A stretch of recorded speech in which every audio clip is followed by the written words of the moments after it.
Olá, aluno, seja bem-vindo a mais uma aula dos estudos continuados em matemática.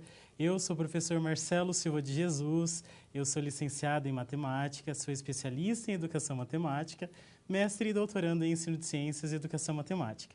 Eu sou o professor Diego Fogaça Carvalho, sou doutor em ensino de ciências e educação matemática e o assunto da teleaula de hoje é função polinomial do primeiro grau. Várias situações no nosso dia a dia podem ser pensadas, ser traduzidas por meio da função polinomial do primeiro grau. Uma situação bem corriqueira é, por exemplo, comprar pão. Quando você compra pão, você tem duas grandezas envolvidas nessa compra: a quantidade de pão e também o preço a pagar. Note que o preço a pagar está o quê? Em função da quantidade de pão que você compra. Então essa é uma situação, um exemplo simples de como que a função polinomial do primeiro grau está no seu cotidiano. Vamos então ao quadro com o objetivo da nossa aula. Temos então por objetivo compreender o conceito de função polinomial do primeiro grau, bem como representá-la graficamente, visando aplicações em problemas práticos. Professor Marcelo, nos apresente a primeira situação-problema. Então, como o professor Diego já apresentou os objetivos a serem contemplados nesta aula, eu vou começar introduzindo o conceito a partir de uma situação-problema. Acompanhe comigo no quadro. Imagine que você seja o dono de uma empresa que fabrica camisetas. Para melhor analisar os custos e lucros, você decidiu estudar esses números utilizando funções e gráficos matemáticos, buscando uma melhor organização e maiores lucros, bem como um planejamento de expansão da empresa. Vamos imaginar que o preço de venda das camisetas seja de R$20 por unidade. Qual a receita obtida com a venda de 10 unidades e com a venda de uma quantidade qualquer de camisetas? Então perceba que nós estamos diante de uma situação bastante comum no meio empresarial. Nós estamos lidando aí com a receita de uma empresa que ela é obtida a partir da venda, né, de uma determinada quantidade. Nós estamos tratando então da venda de um determinado produto e da receita a ser obtida com essa venda. Perceba que na situação problema é apresentado no enunciado que cada camiseta, né, tem uma receita de R$20. Então, com uma camiseta, receita de R$20. Com duas camisetas, qual será a receita? 3, 10 camisetas. E uma quantidade qualquer. Então, nós vamos tentar generalizar, apresentar uma lei de formação que permita obter a receita para uma quantidade desconhecida, para uma quantidade qualquer de camisetas a serem vendidas. Vamos então ao quadro. Acompanhe. Então, lembre-se de que o preço de venda de cada camiseta é de R$20. Então, se a empresa vender 0 camisetas, qual será a receita? A receita será de R$0. Por quê? 20 vezes essa quantidade. 20 vezes 0 igual a R$0. Se a empresa vender uma camiseta, então a receita será de R$20. 20 vezes 1, que é igual a 20. E para duas camisetas, qual será a receita? O mesmo raciocínio. Nós sempre, então, multiplicamos o número de camisetas vendidas por 20, que é o preço de cada uma. Então, 20 vezes 2 igual a R$40. Respondendo, então, a situação problema inicial, qual a receita para 10 camisetas? Então, para 10 camisetas, o mesmo raciocínio. Então, 20 vezes 10. 20 vezes 10 é igual a 200. Agora, nós precisamos determinar para uma quantidade qualquer de camisetas a serem vendidas. E é importante que você tenha entendido, tenha ficado claro qual é o tipo de raciocínio a ser utilizado. Então, se para 0 camisetas, 20 vezes 0. Para uma camiseta, 20 vezes 1. Duas camisetas, 20 vezes 2. 10 camisetas, 20 vezes 10. Para uma quantidade qualquer, uma quantidade desconhecida, vamos chamar de X. Então, vamos representar essa quantidade de camiseta desconhecida por um símbolo. Precisa ser o X? Não necessariamente, poderia ser um outro símbolo. Mas, usualmente, nós utilizamos